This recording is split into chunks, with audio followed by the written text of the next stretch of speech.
So, welcome everyone to another episode of Orbit. This is Creator Editions, and I'm Tyler Scharf from CrowdMuse. And what we are doing here is we are giving the creators an opportunity to amplify their voice and tell their stories. So, we believe that the most important thing behind every product drop is the people who actually are the ones, in the background, bringing up the bright ideas and creating these new designs and ideas and working on bringing everyone together. And that's why we like to bring these voices forward and give them an opportunity to share their stories. So today I have Wes, We See Clearly. Wes, maybe could you give us a bit of context on what We See Clearly means? Like, where did this idea come from? I was surprised that no one had taken that name on any platform. Like I have it on I saw Instagram, that, I have yeah. a website, which is kind of, to me, it's very indicative of where people's attention is, because it's such a positive kind of affirmative statement, or a hopeful statement, like Mm-hmm. let's all see clearly. And I found that in general, I mean, already diverging a bit, but in general, it's um, our attention is usually brought to things that are a bit more pointed. So Mm-hmm. we see clearly for me is kind of like an aspiration for myself. I feel like everything that I aspire towards is just removing distortion and seeing things more as they are. And Mm-hmm. so to have that, or take that as my moniker, is it's like putting a post-it note on my fridge. It's like, try better. Oh, it's an affirmation. I mean, it because I'm not there yet. Like I definitely have distortions, Mm-hmm. but it's kind of it's like name. It's like, you meet someone whose name is uh, I can't think. I don't. The first name that came to mind was Chastity, but I'm thinking more like Clarity. Or there are some names in the world that are Mm-hmm. you can't imagine a parent naming their kid that to try and grow into those shoes. It's really intense. Um, but I feel like We See Clearly is a good. It's a good kind of thing to have as a North Star. Yeah. Oh, okay. So it's kind of like a guiding direction for what you aspire to become. Yeah. Yes. Okay, cool. That's interesting. Yeah. Yeah, because I noticed that all your social handles managed to get that. And I thought, wow, you must have been pretty lucky or pretty early, right? But No, I literally, some of those I nabbed in the past 6 months, and just no one. I guess no one else wants it as badly as I do. yeah, no one ever thought about seeing clearly before. I So, guess not. Yeah. yeah. Okay, well, why don't you introduce yourself a little bit and talk a bit about your background? Especially, we're curious about how you've been involved in Metafactory because you were an early contributor there. So, Yeah. Happy to give you a little bit of context. So, in two sentences, my background before entering into the Web3 space, I was, am still a full-time artist, and I think all my CV related to art is so specific to that industry. It probably doesn't matter mentioning exhibitions and stuff. But mhm. um, in 2020, I packed up my studio, which was a physical painting studio, and was really drawn to what I was seeing happening in Telegram channels and Discord, and I just wanted to refresh my context of what was happening in the world. And I landed pretty quickly inside of Metafactory's Discord, because I have a background also in fashion, but from the very beginning of my adult life, where I was basically interning in New York at Vogue, and then went over to V Magazine and did some writing for V Man. Mm-hmm. And then kind of had this love hate relationship with the industry as a whole. Pretty much swore it off until I came back into it looking for a Web3 project related to fashion. And I Mm-hmm. found Metafactory, and at the time it was really one of the only in the space that was connecting creator networks, or I guess headless brands, which is exactly in their how they talk about themselves, um, and had a very active community, a really positive presence on Twitter already at the time. And so I just jumped into the Discord, uh, wrote something kind of idealistic, like empowering artisans, whatever. And me, I A so much manifesto. idealism. Yeah, so much idealism. And then I got just a reply from Drew, one of the co-founders, and I had a chat with him that day. So Mm-hmm. I was shocked at how accessible people were and how open they were to Yeah. total anons. Yeah. Um, and then within like a month, I had a project rolling with them. I brought in a micro manufacturer in Sweden named Rickard Lindqvist, and basically prepared a drop, which was a jacket. Hmm. And then from that became part of the core team in 2021 on January 1st, because Metafactory was interested in doing more bespoke manufacturing, and that was an area that I could help with. Hmm. Okay. Just one thing I want to like double click on here is what is a headless brand for people who may not be familiar with that? Because that term's been floating around lately. How would you Yeah. define it in your own words? I would define it as a community owned and operated brand. Hmm. So instead of having a creative director in the sense of a figurehead or someone who really is directing and calling all the shots, it's more about emergent designs coming from a network of creators, and creators meaning the people with the ideas, but also the manufacturers, and kind of giving everyone in the traditional supply chain a chance to talk horizontally and create horizontally. Hmm. Yeah, that's good. I mean, so like basically a lot of the talk of headless brands emerged also in congruence with the whole like sharing of IP thing that started with, it also hit the PFP world with Bored Apes coming out with things like burgers and water and all that kind of stuff, giving their owners an Mm. opportunity to create businesses. But then we've been looking at it for a long time as well in terms of like consumer products as well, where like brands will come together with designers, suppliers, and everyone will have a chance to kind of like, put all of their ideas together. And then the ones that have greater potential will come out and actually become realized as the community is like the driving force behind that, Yep. like brand as a sense, but then that brand may not have the core identity. Right. The community kind of like, I would say, fuses that identity into different types of products or drops or whatever it may be, depending on what that community is centered around. Yeah, I'm glad you say that, because it's another aspect of headless brands that I think is quite, the potential is quite revolutionary, where it kind of turns the traditional marketing model on its head, where instead of Yeah. a central agency pushing an idea and putting a lot of money into advertisement, it's the community is steering it through a much more intuitive attraction to certain ideas over others. Hmm. And something that I mean, we were definitely, like, as a community creating products at Metafactory, there was a lot of that community wisdom or intelligence. I don't know if I'd call it wisdom, but more like uh, what's a good word for like crowd excitement? Like, just like, okay, this idea clearly is going to have traction, but this one is clearly going to flop. And so Oh having yeah. that as its own driving force, I think is much more it kind of cuts out a lot of the guessing work that would go in Hmm. like a divided creative director and marketing team versus audience, and trying to sell them an idea by just repetition and kind of pushing it down their throats.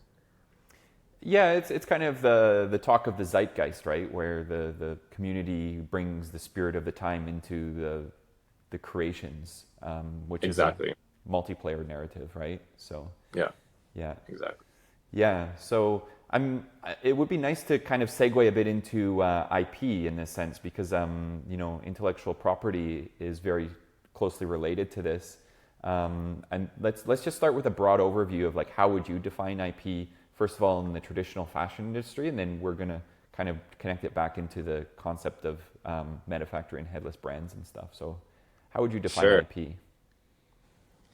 As a non-IP expert by any means, I think that I would want to single out like one aspect of IP in fashion, because I think even within, just to give a little bit of background context, or yeah, to take the focus out for a second, um, there's a lot of aspects of IP within fashion, because you have fashion that is very functional. Hmm. So in the functional and in the innovative side, you can have patents, but most of what I think we're talking about is more of the design property, or like the signature treatment of certain things. Hmm. And fashion is tough because at the end of the day, the human body has only so many ways you can dress it. So brands can't really protect like the holistic approach that they take. It's more about focusing on a trademark or focusing on a signature pattern like the Burberry check. So with that foundation laid, I think that the way that IP works in fashion means that brands protect their products through very obtuse branding, so labels and logos and these kinds of obvious external things, treatments. And I think that that's just because IP doesn't evolve until it's necessary, until there's some kind of case that goes to the Supreme Court and there's a new, edition made. But the way that, from my experience with fashion, it's so much more, or it can be so much more than a logo. It is the way a designer adds ease to certain parts of the garment. And so if you're a customer of Dries Van Noten, you know that those jackets are going to fit a certain way because they maintain a consistency. And those things can't really be trademarked or they can't be protected by IP. So I think there's immediately I just want to set up this kind of chasm between what IP law addresses and what fashion is in terms of the full kind of the full aura of like what a brand is able to, or what a brand is known for. And so I think IP law will change because we're going into even more capacity to start to calculate what that aura is. Whereas before it really was such a nebulous thing that I don't think it could have ever been kind of nailed down in an IP law, if that makes sense. Yeah, well, I mean, there's been lots of disputes over small little things that are claimed to be copying, but they're just like tiny little modifications. And this is not unique to the fashion industry. Like there's a famous example of Ice Cube sampling that Queen song and changing just one beat and then claiming that it was a different thing and then getting away with that, because if you modify something, then it's not stealing, right? You're basically taking it and adapting it. And I think, correct me if I'm wrong, but from what I've heard in fashion, there's a lot of problems like this too, where there's a very specific type of either pattern making design or approach to doing something, maybe like utility or something that gets copied and modified slightly, and then it's no longer stealing, it's just inspiration, right? It's a major predicament because especially as like a young creator, you have to share your work period. Otherwise no one will know about it. Yeah. But every time you share your work, there's this risk that a huge brand who sees it is just going to rip it off and, as you said, change one little element.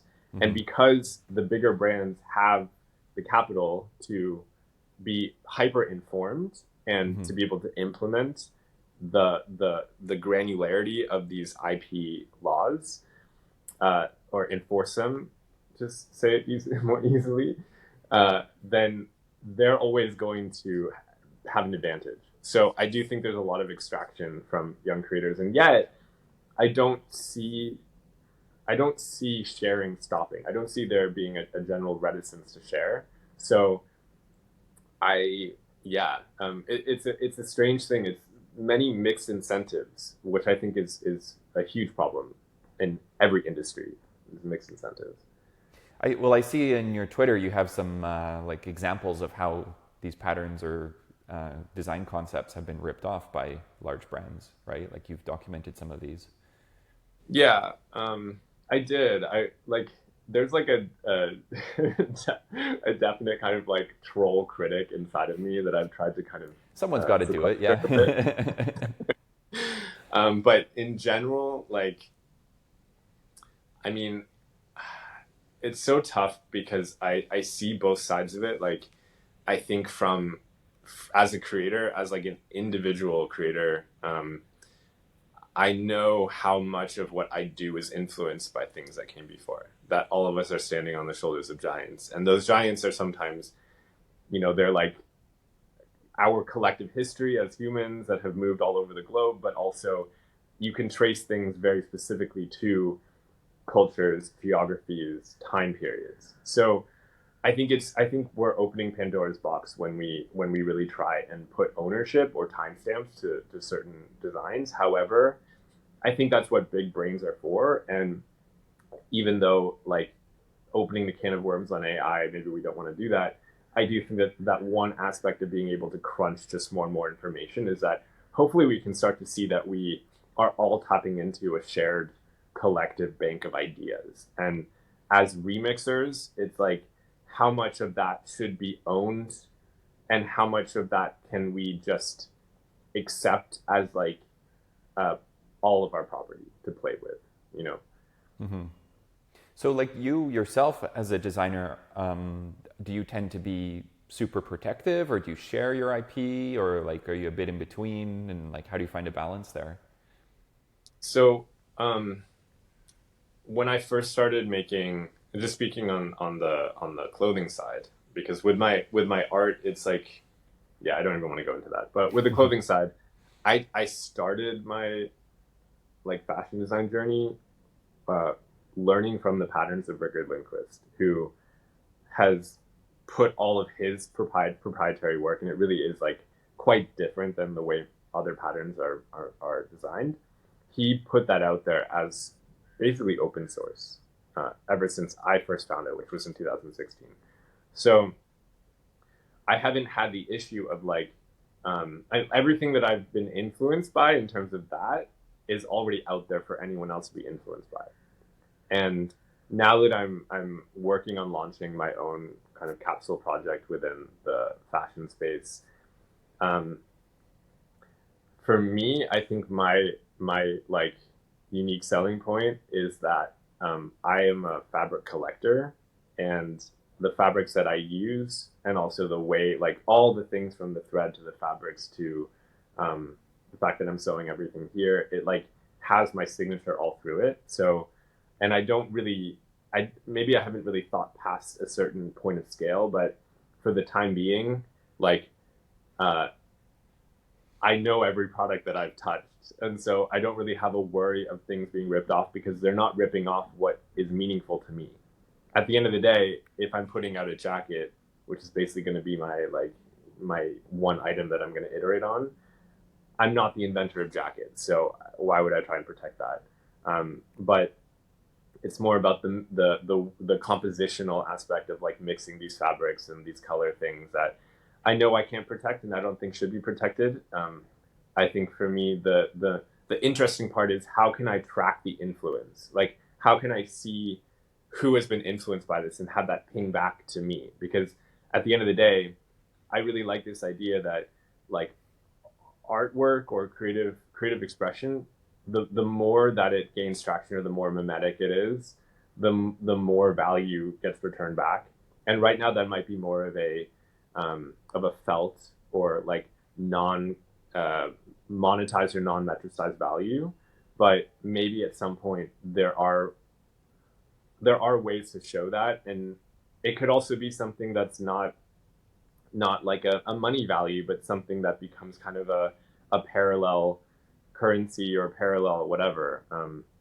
So I'd like to see things develop in that direction for sure. Yeah, like an exchange of value. So, like, what do you think? I mean, you know, I'm not asking for an answer, but what do you think are maybe some possible ways forward in terms of like sharing IP and allowing designers to be a bit more confident about putting their work out there? Um, I think it's happening, and I think it's. I mean, I think it's happening because I see it with just the democratization of fashion in general. Mm-hmm. It's one of these creative mediums that is so it seems so inaccessible for people because if you read any book or take any like if you go to school for fashion, you're kind of told like you need at least $20,000 to start something, and then this is what people pay for shows, and this is what it costs for all the fabric and for and so just to make an entry into that world previously has been only the realm of people who get funding, whether that's inherited funding or they become a darling child of the fashion industry. And now with the accessibility of things like Clo and other programs that are becoming accessible as well. There's I feel that there's more people who are not going through the traditional fashion like ladder, who are already touching clothing design. So they're So leapfrogging. yeah, and that's where I think the excitement is. Like Yeah. there are there are so many aspects of, I mean, fashion touches everybody, period. And Hmm. I feel like there's so many, like fashion could use more fresh ideas. It innovates in one vertical, which is like, how fast can I how many collections can I make? Like, it's like a very strange, Churning it it's very out scary like a actually. machine. Yeah. It's like I admire, I really don't understand how anyone can work at that pace and come out with like, it's like you look at these people and they might be creative director on two brands and each one is doing 50 to 70 looks 4 times a year. Like it's like so hyper It's fast. intense. Yeah. And and I feel like it's because there hasn't been the sort of diversity that might question those things and introduce other ways of injecting novelty and injecting innovation into the industry. Yeah. So I, for one, am really excited about the democratization. And I think to kind of loop Metafactory back into that, what I loved about Metafactory, my first impression and continued impression of it, was that it wasn't fashion people, it wasn't art people, it was a bunch of like tech people Hmm. who were looking at fashion as a platform for communication and community building. And I'm like, okay, that's novel enough. Like that's already something. It's not a brand saying, oh, like our community. It was like literally a community that became a brand, not the other way around. And I find that one of the, like, going back to being kind of like a troll critic, one thing that gave me a lot of joy was seeing projects pump a lot of money, like more Web 2 projects pump a lot of money into like, we're going to be Web 3, we're going to have a community, whatever, and just seeing like empty discords. Like it was so inauthentic. Yeah. They didn't make any sales, and they had gorgeous, because they're coming from fashion and design, like gorgeous presentation, obviously put a lot of money and thought into the website and the whole minting process, whatever. But at the end of the day, it was just the old model of like, let's make something beautiful and then like shove it down their throats and like call it community. And I just really like that they failed. As they learn the lesson. Yeah. And it's like, and I say this with like, I really say this with appreciation that Metafactory did not put design first. It was like, Hmm. we have the community and now we're emerging out what could it be that we want to circle around or support. And design and aesthetics came second to the actual real connection of people learning something new together, which was learning about fashion from the standpoint of, holy shit, like this is what a t-shirt looks like when it's just deconstructed, or like this is what goes into fabric, or this is how to talk about fit and all that stuff. Like it was really cool. Yeah, I think it's always interesting how technologists come in and just like completely reimagine an industry. Like there's countless examples of how they've, I mean, it does bring a lot of speculation as well because For sure. technologists are very closely associated with venture capital, and then also people see opportunities to make money, so they go in, and it does leave some bad tastes in the artist's mouth because they want to do more art-related things, but then they also kind of like take innovative new spins on it, and like especially with the way that the whole, like this was also riding on the waves of the NFT craze when everyone was chasing the gold rush, and literally like people were coming in just minting and throwing money at things with absolutely zero understanding of what it was. And the big brands saw it and they're like, oh yeah, we can do that as well, right? But there was, so I think that the board community is a bit of a misnomer because a lot of times it was just like people looking for financial gain.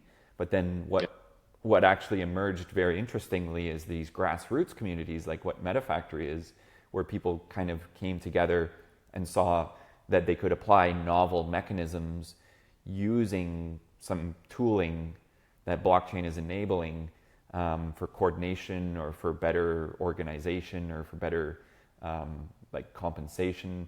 Like there's these robot tokens in Metafactory, right? Yeah. And how could you explain a little bit about how they work? Because like Metafactory, I've heard an analogy that it's like a factory, like a digital factory where everyone is doing different jobs. But then, what role does the robot token have in that? Yeah. So I I'll start with like where it was before, because Yeah. I think it's changed, and I'm not contributing at the moment to Metafactory, so Hmm. I don't know what like where the token stands right now, but Maybe I like know how it that emerged. sure, yeah. Yeah. So at the inception, Metafactory began as basically like an auction. Like there was a jacket, which was kind of the launch of Metafactory, and early supporters were bidding on that jacket, and then receiving a percentage of the governance token called Robot. Um, and so the jacket was like this double-sided bomber, and um, by the way, Metafactory spun out of Metacartel, so there was like also this connection to that community, which was quite strong. So yeah, the original bidders on the jacket all received a bunch of robot tokens, and then this was all. I mean, the timing was also very like it was 2020, so it was like the beginning of this kind of hyper rise.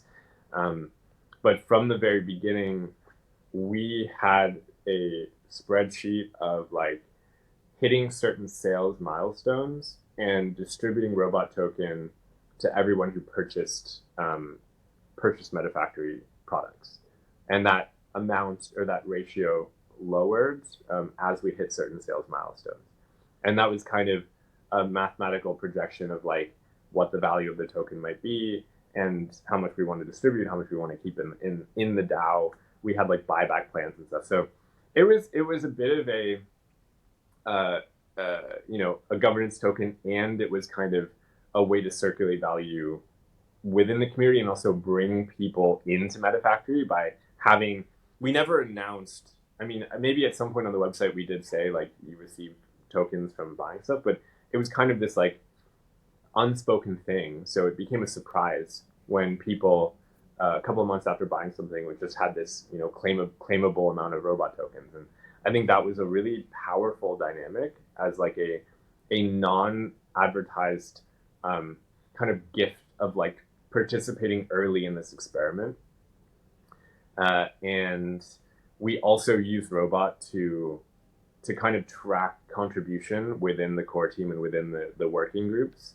So we were using, and maybe they still do use this Coordinate app. Yeah, that's still used. Yeah, Yeah. Okay, awesome. commonly. So I don't know if they use it, but lots of people use it. Yeah. yeah, it's pretty cool. I mean, it was honestly like pretty shocking because everywhere that I've worked in the creative industry, it's like it's very opaque. Mm-hmm. The person you're sitting next to, you don't really know what kind of feedback they're getting or what value, like what they're what they're getting paid. Basically, you just know they're not getting credit for whatever they're doing. And with Coordinate, it was like okay, like everything is out there. Like you see exactly who touched whom. You see the networks emerging of people who are in constant contact.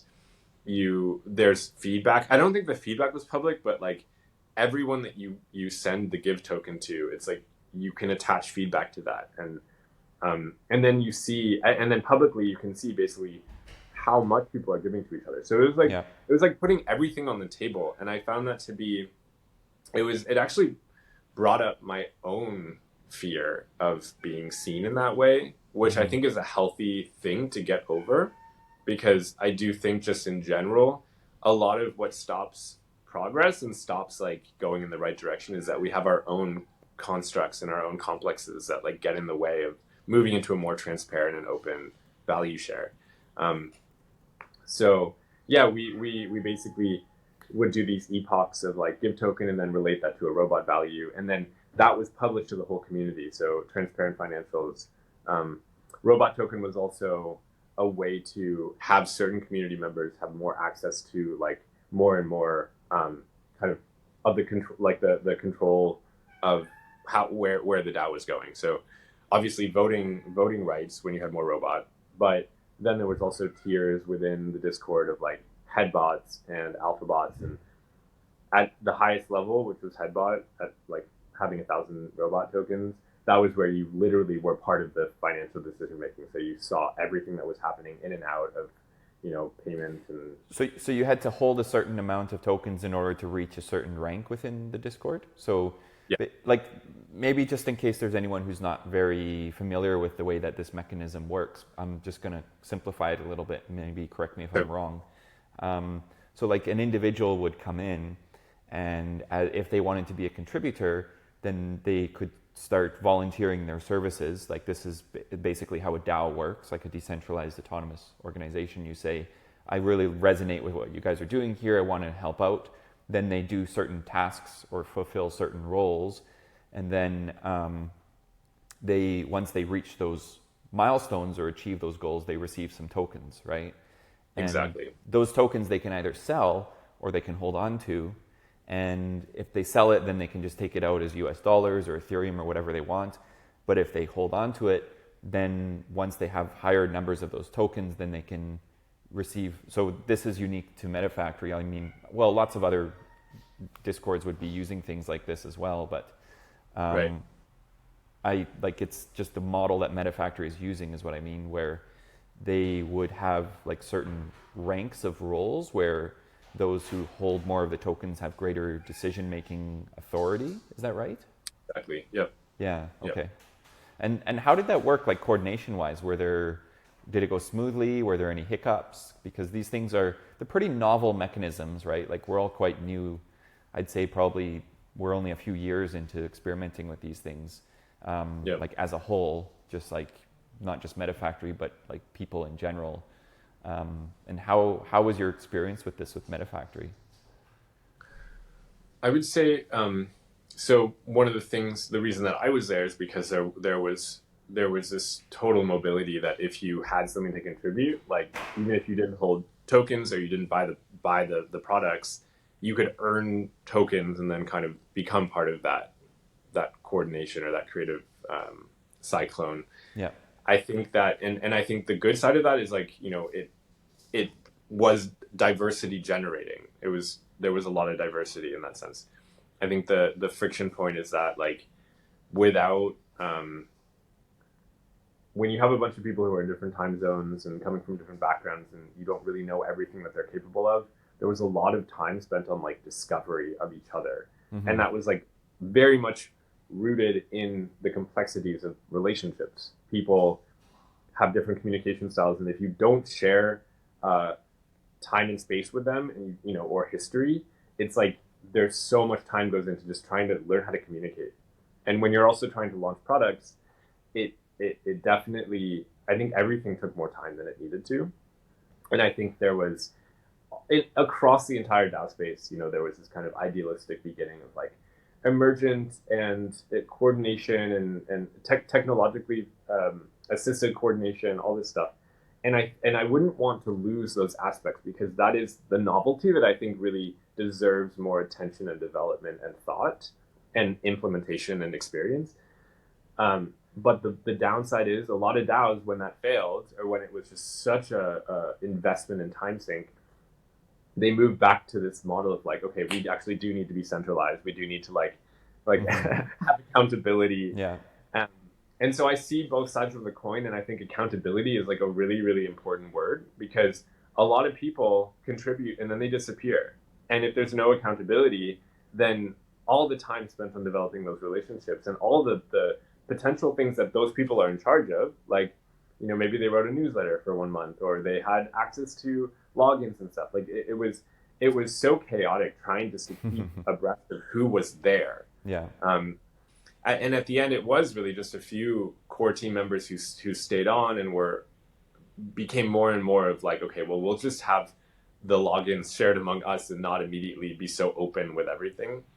So I think the direction became more of like, we actually do need to focus as a team that knows each other, knows how each other work. So I think that has been very, very like paradigm evolving for me, because I definitely started off believing a lot in the emergence, and now kind of seeing that it's this, I wouldn't want to lose the good parts of it, and I also wouldn't want to lose the healthy aspects of like having a team that you trust and know. Mm-hmm. Yeah, I mean, I've had lots of really in-depth conversations actually over this summer at the various DAO events about this concept of emergence. And at ETH Barcelona, we were talking about that conflict of centralization versus decentralization. And I mean, even so, like, you know, sometimes you need a strong leader, right? Sometimes there needs to be Yep. someone driving the ship forward. Otherwise, there's no unified like direction. I mean, you see, like if you look in startup history, you see a lot of the very successful companies have neurotic leaders pushing everyone forward, right? There's a Yep. very acute point of centralization that gets them to their goals when they need it. So there's, I mean, that kind of conversation could go on forever, right? We really don't know, because the whole concept of decentralization of authority and decision making and ownership and community is a very novel mechanism that we're all experimenting with, and we see benefits and drawbacks to both of it. Yep. So yeah, I mean, it's very interesting. The other thing too that was very interesting, what you said, is the whole like getting used to each other, because when you have such a high, like a cyclone of coordination, you have also high churn rates too, right? And Yep. like we know how that is in the traditional organization. It takes time and money to train people for them to adapt and get used to know the system and kind of like fit into the culture. So Totally. yeah, I mean, there's like a lot of time and effort to get it right, I think. And Totally. yeah, we don't claim to have the answers, but we're trying new things and seeing how they work out. Yeah, and I think that's part of it. Like 2020 in hindsight, but when you're in it, let's not forget all the discoveries that we make that just require more time Yeah. to unfold in their completeness. Mm-hmm. Yeah, and one other thing I wanted to ask you about, which is quite interesting, in particularly how it relates to the concept of fashion and decentralized organizations, is how you reward contributors. So, like how was the process of rewarding contributors for certain things that they were doing, even if they just had like an idea and they were not part of the final design? So if they like maybe were at the inception, but then they didn't actually finalize or complete that product. This was one of the few things that we had like really scripted into a model that we just applied to everything across the board.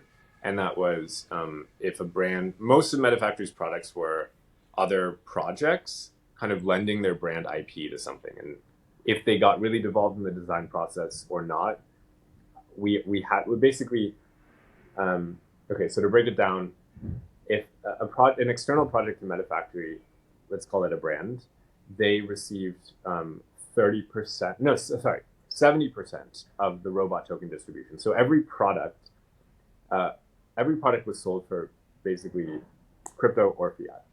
And we matched the total gross turnover of that product to a certain value of robot. So there was a pool of robot tokens for every product. And Metafactory took the fiat crypto completely, and the matched pool of robot was distributed 70% to the brand, 20% to the designer, and 10% to the project manager. And in the case of a Metafactory product, Metafactory did not take any robot tokens. So that percentage shifted to something like 70% designer and 30% project manager, because we wanted to incentivize actually building Metafactory's core product offering. So that speaks to kind of the split that we applied across the board, except in really, unusual circumstances. And in the case of like, kind of that was from the get-go, we had those numbers, and then we started to realize that project management was actually a much harder task than the 10%, and maybe design wasn't so involved in some cases, and maybe brand was, so we did fluctuate and experiment with the different values there. But at the end of the day, those were called the design rewards, and then there was also the op rewards, and this was all through we used Coordinate. We also used something that I forget the name of, but it was looking at activity in Discord and kind of doing some like calculations there. So it's Okay. more of like hype people and being able to reward hype people, which is obviously very much a part of a project's success. When it comes to like what you asked about ideas, this is where I think the size or the scale of Metafactory made this possible, because going back to just the conversations of people working together, they would sort out their own percentage split within that design pool. So let's say there were like 3 people involved in the design of something. Because it's 3 people, they're all holding each other accountable to reporting that they were all involved.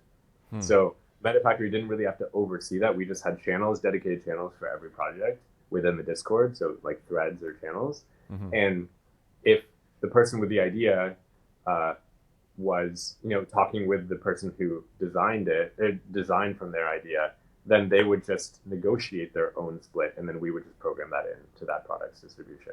So they'd agree between themselves. Exactly. So this is not like scalable or technologically facilitated. It was literally people figuring out how to negotiate with each other. And I just want to add one more thing about ideas. I think like there was a lot of idea fatigue as well. And so there's also this kind of negative contribution, which we never accounted for. But I think it's something that I really want to explore going forward, is like, not every idea, first of all, not every idea is helpful. And secondly, a lot of ideas are actually causing confusion. So can we also play with negative incentives or disincentives around, like, if you're just swinging ideas left and right, like, it's not helpful. No spam. Yeah. It's not Anti-spam helpful filters. at all. Exactly. And if there's anything that I would put across the board, is that there's so much freneticism in the space and so much like neurosis that I think there's even more things that have to be sussed out as contributions of value, which maybe the person who like shuts everyone up should get a percentage as well, So unifies people. This is definitely like a can of worms that I want to open, because it's really important that we start to give value and metrics to like all the things that actually make execution possible and efficient, and not just efficient, but like resilient as well. I think, yeah, that's something that we don't really spend a lot of time thinking about, because, yeah, I remember reading something. I think it was an advertiser who was talking about how the license points that we have when we're speeding or doing traffic violations are actually the wrong way around in many countries, because we add points as we make more mistakes, right? But then there was some study done where in Italy, I think it is, they reduce points. And that actually disincentivizes people from violating traffic rules, where certain things should not be just positive incentives. There has to be the negative takeaway opportunity as well, where maybe you join the community and you start with a certain balance, and then if you just keep putting in useless things, then you lose that. Definitely. I think also that's how healthcare works in Singapore, if I'm not mistaken, where you have like a certain amount, and then if you use it all up, then you have to pay out of pocket. But if you don't use it, then that gets transferred to your pension plan. So you actually are financially incentivized to be a healthy person. So, yeah, I mean, Really? there's all kinds of different things in terms of incentives there that are worth exploring. I think we got caught up in the hype wave of DAOs and the easy money and the financial abundance that we all just kind of went for full blast. But now we have to kind of re-examine things and be a little bit more careful about how we set up these organizations. Yeah, I'd love to like just have a glimpse into the future of where things end up, because I do think there's a lot of good that I hope doesn't get thrown out with the, what's the saying, the baby The bathwater, yeah, something like that. Yeah. So on that note, where do you see fashion evolving? Yeah, I think this ties back into the IP thing, where I think IP will be okay. Where I see fashion evolving is the democratization, which we talked about. More people, more diversity coming in at all levels. I also think that like going back to the holistic treatment of what a brand's identity really is, in terms of like the not just what they're putting out today, but if they've had a long history, then their entire archive. The more, I mean, I can't not bring AI into the discussion because I think that It's what we're important. seeing, yeah, with the match of like the GPU compute power and just being able to really not only crunch a lot of data, but then synthesize it in new ways, and that being a tool for a lot of creators within fashion, Yeah. to me shows that, it's kind of impossible to protect uh, your identity now because people are remixing it, and actually there may be just kind of more research from the brand side of like, how does sharing our trademark actually benefit us in the long run? Because if more creators are, for example, with early like mid journey, early like 6 months ago, but in this space it moves so fast, Yeah. with like people basically becoming influencers because they're taking the Nike logo and applying it to generated images. And how popular some people got off that with 150,000 followers within a month or whatever.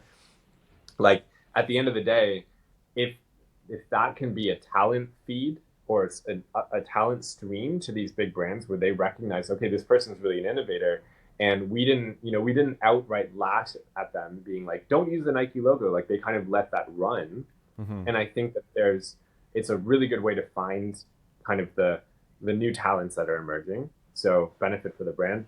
And then for those talents to be able to leverage the brand IP in that way, in a very organic way, they would not have gotten so popular if it wasn't for the Nike thing that everyone could recognize. So that's But smart matching. but what's your thoughts on the dilution of the brand identity? Because that's also the argument against headless brands, is that Right. like if you go back to the Bored Ape example, a common argument that I've heard come up is, what if one guy makes a Bored Ape burger shop, another makes a Bored Ape hot dog shop? How do you know the difference as an average consumer? They're all just monkey pictures, right? So Yeah, like how there's a kind of a double-edged sword there, is that there's the leverage, but then what about dilution? for sure. With I think Bored Ape is such a new brand that it's probably okay. So there's another example. The Nike one, I don't really know how Nike felt about it. I'm just talking purely from the viewer's perspective of watching this unfold. Mm-hmm. But there's also the example of Hermes and the person making these like generative Birkin bags, and Hermes was like, no way, like you're not going to dilute our Yeah, brand. you can't take So, our identity, right? That's what I mean, is that exactly. some of them are super protective because that's like Hermes won't let some people buy their bags, let alone use their identity. Exactly. Exactly. So it's there's different brands that want different things, and certain brands just, you would never see them like dilute their brand at all. They have so much control over it, and for the right reasons. Like, Mm-hmm. well, okay, I won't say right reasons, but In their eyes. they know their lane, and Right. they don't need to experiment because they have enough clout and they have enough of what they do. Like, they know their lane. Um, I think that's where like these kinds of new brands and upstarts can really lead the way in showing or exploring different models. And I'm not going to talk about apes because I just don't like them, but Yeah, no, that's just the most common example used in no, for the sure, for sure. concept of And identity. Yeah. So, I'm kidding on that um, one too. Metafactory did like some a spin-off thing with apes because one of the people in our community has like a ton of them and basically created their own brand that was leveraging the apes brand identity. but So yeah, but that's my point, isn't that now who knows the difference as an average person, right? To them, they're all totally. colorful monkeys. Like, what's the point, right? Yeah. Yeah.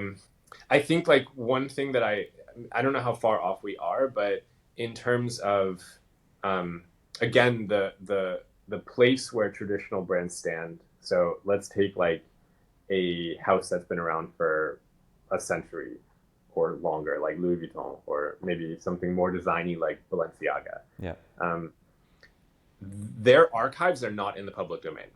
Like, people who don't have access to their physical archives do not know everything that happened there.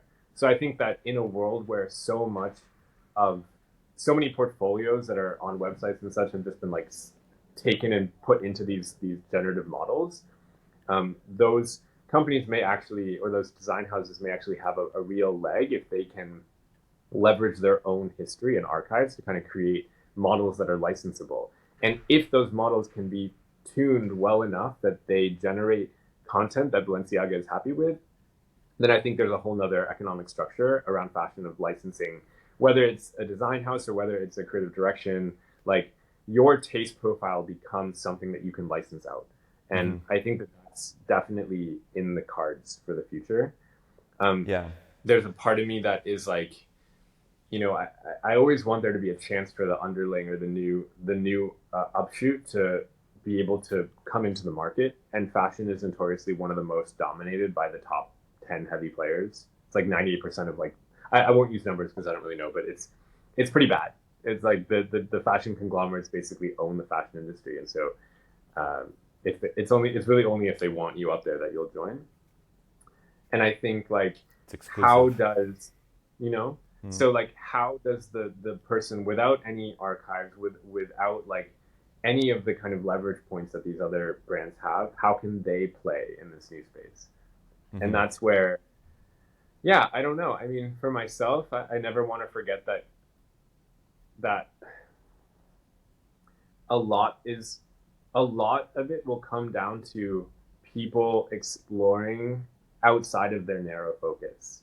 And that's why I really don't believe in fashion schools or art schools right now, because I think that, like, you have to touch all different things to inform a novel process. And if you're just launching another fashion brand that doesn't have any Web3 strategy, that's like, all about like designing a beautiful collection, I see so much beautiful clothing and beautiful collections that will never gain traction because they've lost touch with, like, bringing more and more in. And I do think that this world suffers from narrow focus, and I think too broad of a focus is also suffering. But one thing that, to tie Metafactory back into this, one thing that I thought was so powerful is that you had a bunch of people by necessity learning about, like, t-shirt patterns and fabric choices, and that spurs creativity at levels of the supply chain where there is no creative input from those people.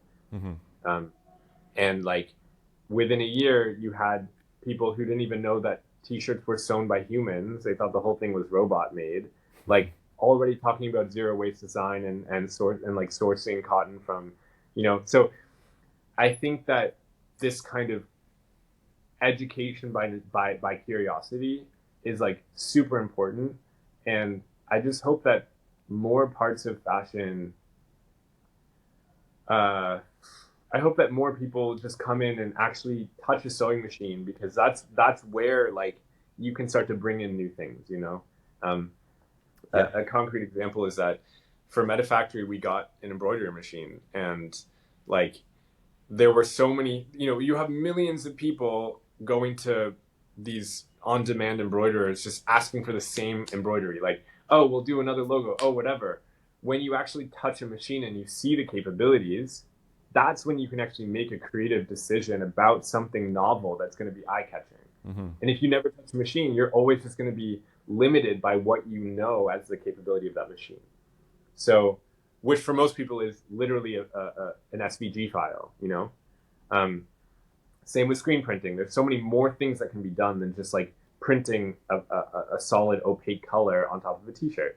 All of this takes time. It takes attention. It takes curiosity. So I see a kind of grassroots revolution that may never touch, the higher echelons, but it's giving me a lot of satisfaction to like break down the walls of, like, oh, I'm not like trained in a fashion school, so I can't do this. No, I think today is actually the perfect time to not go through the normal schooling system, because you may realize very quickly that you're shooting yourself in the foot if you think that today's the day to launch, like, a fashion show and spend $100,000 on a fashion show and do pants and jackets and whatever. Like, today may be the day to just focus on literally one product and iterate it just like a PFP collection, and, like, go into changing the collar colors, whatever it is. Like, that might be the new way to success. And so I guess that's I'm just sitting I'm on the one hand, because I like to watch, I'm sitting on the sidelines. On the other hand, I'm deep in it with my studio. Like,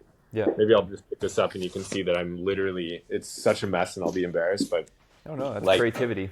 I'm like a Oh machine. wow, I have everything going on here with machines, cutting board, working that's on this cool. blazer, learning a shit ton about like how to actually use this stuff. Yeah. Um, You and got it's been so healthy for me to kind of connect my body to my creativity again and not just think innovatively, but actually try and like innovate through body mind connection. Well, you got to get your hands dirty, right? Otherwise, how are you going to You learn? do. Yeah, get those hands dirty. Yeah. Learn how to crochet. Well, that's great. Well, thanks a lot, Wes. That was very inspiring, and I'm very happy to have seen your studio because that just drives the point home even further. So, Yeah, I really enjoyed this. Thank you so much for the thoughtful questions and for taking the time as well. yeah, well, thanks for coming on. We really like to hear from people like you. So, great. So, where can people find you? It's We See Clearly on all platforms, or We see clearly on all platforms. And yeah, I think by the time that this is published, my website should be up. So that'll be kind of like a link out to more specific things that I'm working on. awesome. Oh, it'll be weseeclearly.com. Weseeclearly.com. Okay, well, we will see clearly then. Yeah. Nice. All right, thank you. Hope so. Yeah, have a good one. Thanks.